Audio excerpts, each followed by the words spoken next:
pera, wala na. Ay, wala na yung roof rack. Nangamote yung latero natin. Warat-warat na.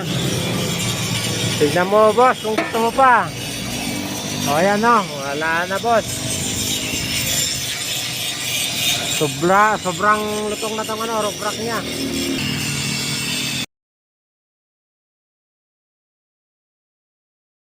Pa-estimate nga po. Magkano yung shipping doon? Nata, sir? Kasi parts di po, lugat. Papanan na ata, sir? Makati po. Makati? Takil ata, ah. Kilo ba yata na eh? Makati nito papanan na. Nakikita ko mga, ito. Check ko lang dyan.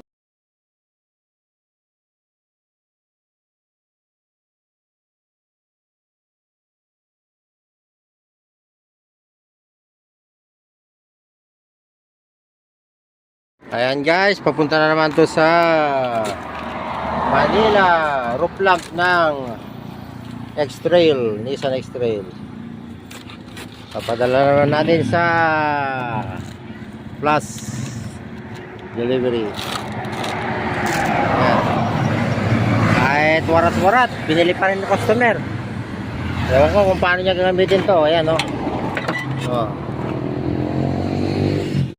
I-individual pack lang natin yung ilaw niya kasi yan ang mga selan na parte niya. Kailangan yata niyang ilaw. Ito naman yung aluminum.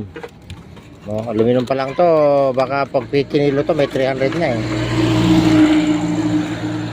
Dikit mo na lang, ilagyan pa ng ganyan. Dito po tayo sa Mandela Junction. More parts available po ng X-Trail. Baka kailangan nyo pa. Ayan na yung mga ilaw. Isang ilaw, pangalawang ilaw. Ayan yung ilaw. Set mo yan.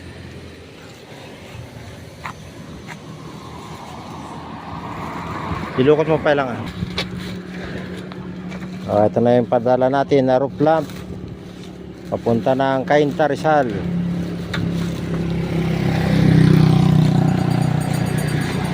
Ayan yung pinagkatayan natin na X-Trail. Ayan, more parts available. Sarado na. Karton na lang.